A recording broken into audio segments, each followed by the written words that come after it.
Hey guys, welcome to another live show, TFL Today. I'm Andrei Smirnov, and with me, Michael Curtis. Welcome, guys. hey Mike.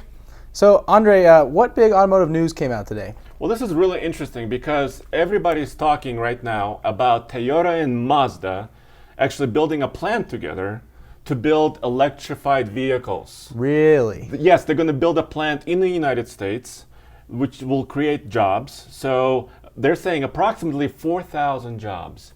And, they're going to be sharing the same manufacturing facility to build. Mazda is saying they'll build a crossover type vehicle. Mm-hmm. And Toyota is saying they'll build the sedan like the Toyota Corolla. Okay. And it'll be fully functional in 2021. All right, big news. But yeah, Toyota and Mazda compete against each other, right? Right, they do. And you're getting to the theme of our video today. So, Yes. do you want to tell everybody what we're talking about? Yeah, sure. We're talking about cars that were separated at birth, which means, they share platforms that share a lot of components, but they're actually from competitive companies competing in the marketplace. Yeah. But they either share manufacturing facilities, platforms, engines, transmissions, suspensions. And we're going to count down top 5. And we want your feedbacks. As always, be involved in this show, provide us comments. And even when the live show ends, this video will still be up there. So comment there as well. Oh, and also, please let us know if our mics are working okay. We always have to tweak with the settings a little bit. So if we're too quiet, just tell us. We'll read the comments and we'll turn up the microphones a little bit. Yeah, I'm just going to turn on the chat room here. So, we're going to go over some of our top 5s. Yeah. And keep providing your questions and comments. Yeah. And then when we're done, we can address some of your comments and questions. Like, for example, Michael already joined. Kent Perry, though. Not Kent Sunling, Mr. Chuck. Boychuk. Sound is good. Sweet. All right, cool. Bonychuk, so thank you guys for joining. Yeah, thanks. What's number 5? Number 5 is, of course, Andrei, 2 cars that we had recently, actually, the Miata and the Fiat 124 Spider. Yes. So these are 2 cars that share a manufacturing plant, and they share a chassis, but they are actually pretty different from each other past that. So obviously they have pretty different bodies. The Fiat is significantly heavier. 100 or 200 pounds heavier, and also longer. Yeah, it's it has longer. A different body. Our racing driver Paul had a chance to take both of these cars around our test track, and the Miata was faster, which is a big surprise because another one of the big differences between these cars is in their power plants. Of course, the Fiat has a turbocharged 1.4 liter 4-cylinder that actually makes about 10 more horsepower than the Miata. So it was really surprising to us that here at altitude, the Miata was slower. The Miata was faster. Excuse me. That was a big surprise, and Paul chalked that up mostly to suspension tuning. He said the Miata was a lot more tight. Fiat kind of rolled around a little bit, wasn't quite as put together handling-wise. Yeah, one interesting part about these 2 cars, when you get on the inside and you look at the steering and the dashboard layout, there's a lot of similarities. It almost looks identical. I mean, there's different badging and different sort of infotainment screens, but when you get into the car, you're like, wait, which car am I in? Is this a Mazda or is this a Fiat? So this is the type of stuff we're talking about, and obviously, they're in the marketplace competing for pretty much the same buyer. They're both roadsters, both convertibles. So number 4 on our list is a little bit different. What is it? That's the Toyota 86 and the Subaru BRZ. And it's different in that these 2 cars are nearly identical. They have the same exact engine, a 2-liter flat 4, developed by Subaru. It's the same block that goes in the WRX, but it doesn't have the turbo, which is a big disappointment for a lot of us. They have the same transmission, a 6-speed manual. They look almost identical. Well, here's an example. Yeah. So here's a Toyota 86. It was a Scion. So then when the Scion brand went away, it became a Toyota. Again. And 86 is kind of a Toyota's history. Pays homage to a car from the 80s? From Japan. From Japan. So, and if you look at them, even in quick succession, you wouldn't be able to tell much of a difference. Not much the of a lights difference. and the ways these 2 cars, this is a Subaru, these 2 cars look is very, very, very similar. obviously they both have some performance bits on them, right? Right. So the place where they differ is on the Subaru. They have what's called a performance package, which has bigger brakes, bigger tires and wheels, and different tuned suspension. However, on the Toyota, you can get TRD performance parts as well. I don't Yeah. think they have a performance package per se, but But you can kind of build your own. you can add your own Toyota performance parts to essentially achieve the same end Yeah, product. and to some extent, the Subaru is a little bit more luxurious. You know, the way the interior is sort of built, you can option it up a little bit more. And the Toyota is more kind of basic. And I love actually both cars. They're you know. both fantastic to drive. They're I've- so I've- much fun. I've driven both cars. Yes, they're a little bit down on power. Everybody Yeah, says that. yeah.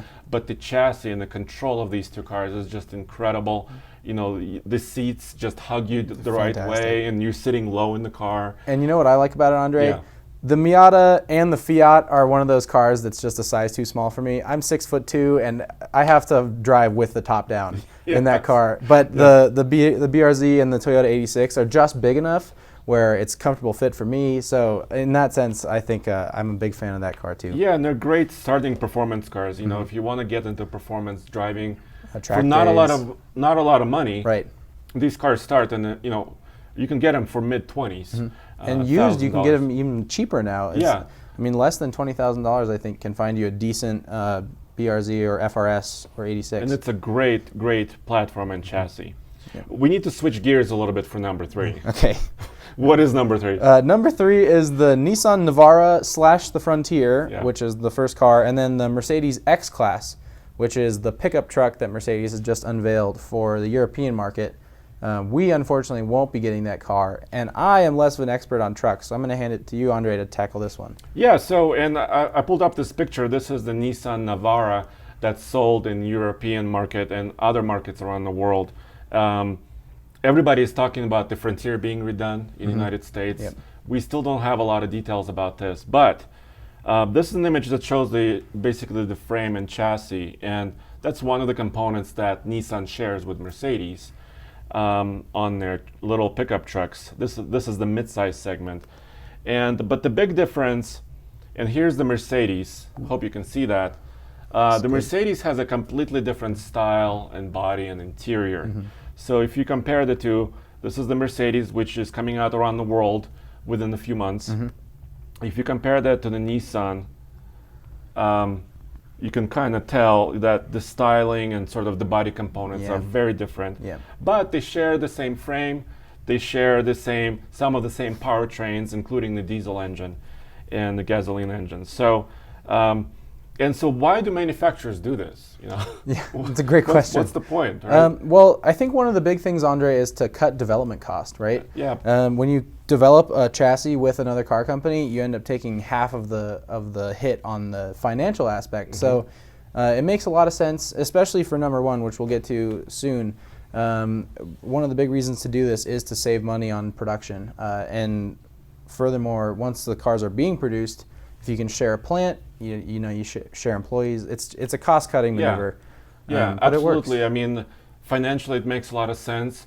But you know, each car or each vehicle has their own fan base. You know, so that's an interesting dynamic where you actually have competing kind of groups and communities actually sharing the same. But underneath, it's all the same. Yeah. Sharing the same components, which becomes very interesting at certain times. Number 2 on our list. What is number 2? Number 2 is the Mercedes GLA and the Infiniti Q30. So another Nissan group car shared with Mercedes. Yep. Do you want to talk to them about this one as well, Andre? Yeah, so these are basically the entry-level luxury crossover segment, right? And the GLA is Mercedes, smallest crossover. And I pulled up a couple of pictures. So this is a Mercedes here in this wonderful sort of gold That's a orange really color. pretty color, actually. Yeah. And here's an Infiniti. Okay. Can you see the resemblance? A little bit. One. Tell us what you guys and think. Do you think two. they look similar at all or different? Please tell us in the comments. So obviously the styling differs quite a bit. Like the Infiniti uses their sort of the rear window swoosh. yeah, this component right here is across most of their cars. Yeah, and that's very unique to the Infiniti brand. The front end is very Infiniti as well. And Mercedes has a different style, different profile. The roof line is maybe kind of similar, but they do look pretty different to me, honestly. Yeah, but they're basically sharing the same. Once again, turbocharged engine, is shared between these cars, and they share the same facility, and obviously the cost sharing is a big deal for manufacturers these days, and this is the theme across the board here. Yep. Well, let's get to number one. Okay. Number one is interesting because these cars are not out yet. No, they have not been released. So can you tell the folks what they are? If you can see from the picture, it's the new Toyota Supra and the BMW Z5. And these pictures you see here are prototypes. In these images, I pulled up from Motor Trend. So Motor Trend had these images published. And this is really interesting. So BMW and Toyota actually getting together on a performance vehicle. That's right, like a performance The Z5 coupe. is basically a roadster convertible performance vehicle. And the Toyota is actually going to be a coupe, at least in the beginning. And you see these prototypes testing in the wild. And these are the spy shots that the folks at Motor Trend were able to get. You see the Supra here in the background. They're testing together. And that's really interesting because, first of all, the Supra name has a lot of history. It's been gone off the market for a long time. Z5 is a kind of a new name, but it's supposed to be bigger than the Z4, right? Right. So that's what BMW have said is the reasoning for naming it the Z5. Obviously, the Z4 has recently been discontinued. Didn't sell fantastically. I mean, that's always been a segment that's not super hot anymore. Is the sort of roadster convertible segment, two-seater convertible. It's pretty slow right now, and that's actually part of the reason why BMW and Toyota are working together. BMW wanted to stay in that segment, but they didn't necessarily want to take the hit of developing a new car by themselves. So a perfect way for them to keep in the segment is to develop the car with Toyota. To save money, like we talked about earlier. Yeah, absolutely. It's very exciting, right? I'm really excited about the next Supra. I mean, we've seen the concept, the FT1, which was very sexy, very fantastic, very fantastic looking car. And maybe I can pull it up here. FT1 concept. While you're doing that, Andre, there are a couple things, or at least, so these are rumors about the two cars, but we do have some rumors about what'll be the same and what'll be different. The rumor is, wow, look at that. That looks awesome. That's a stunning car. I don't know if the production car will look like this, but if it's anything close to this, then I'm on board. That's going to be awesome. That looks fantastic. Yeah, tell us some of the rumors. So the rumors are that they're gonna share the plant in Canada and the chassis. They're gonna share chassis.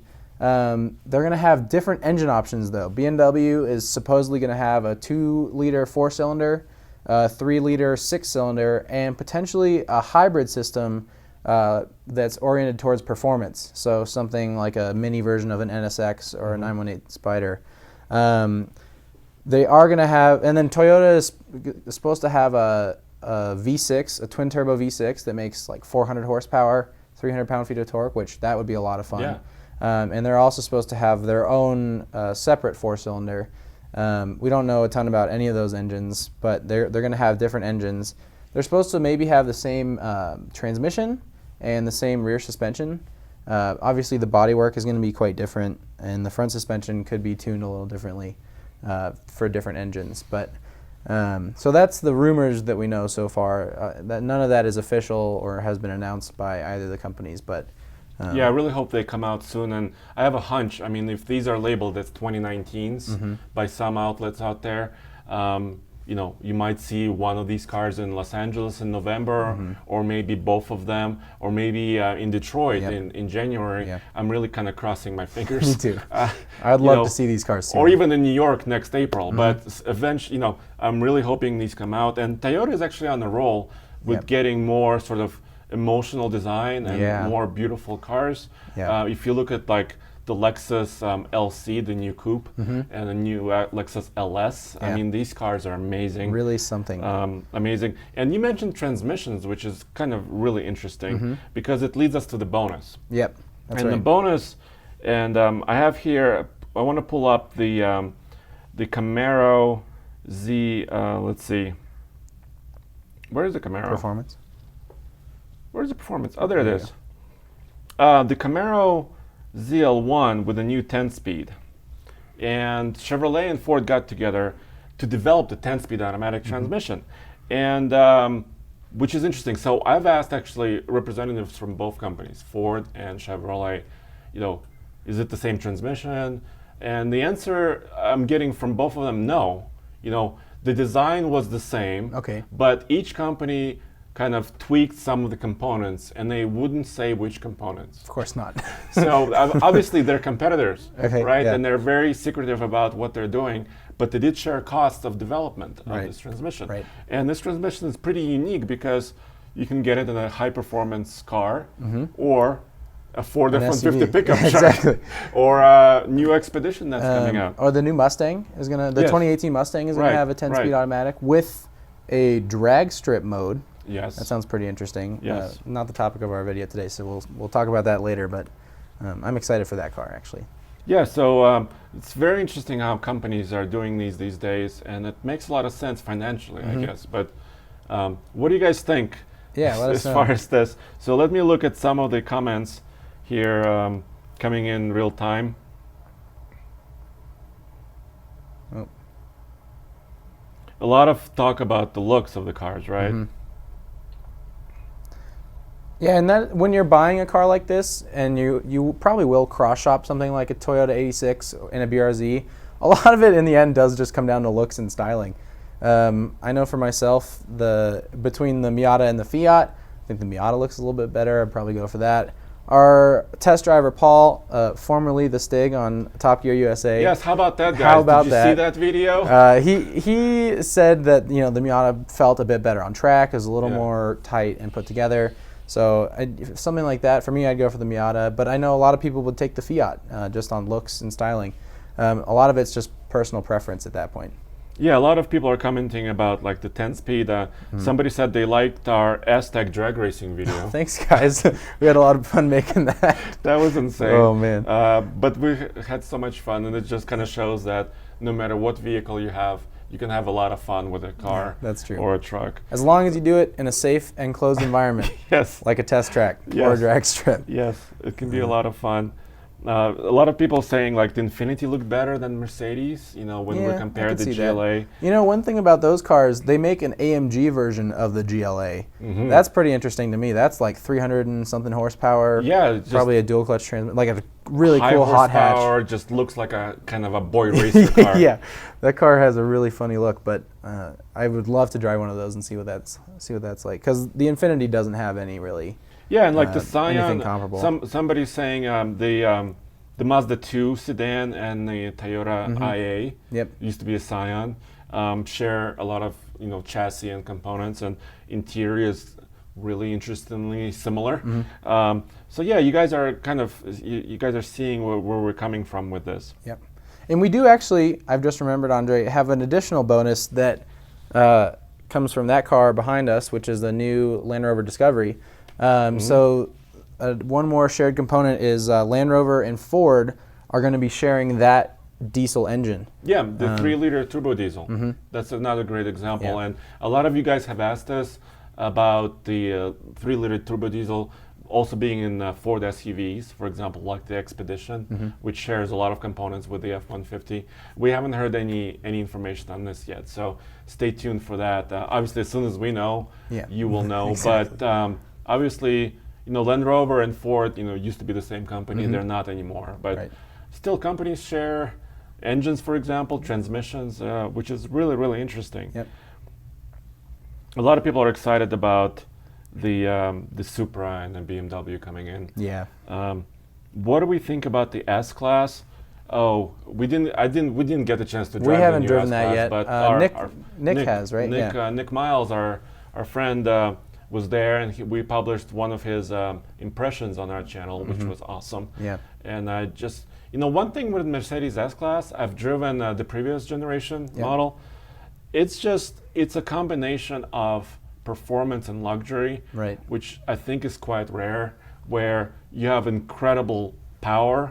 Those twin turbo V8s that they put in there, especially the AMG model, Yep. is insane. And then you combine it with the luxury and like the quietness of the interior. It's just We haven't had an S-Class, but we did have a C63 AMG S last year. It was this beautiful metallic blue color, and it had white carbon fiber interior trim. Yes. That was like a $4,000 option or something ridiculous like that. But Yeah. that car was a ton of fun too, and it's the same twin turbo V8 that makes just oodles of power, oodles and oodles of power. But that was a really fun car.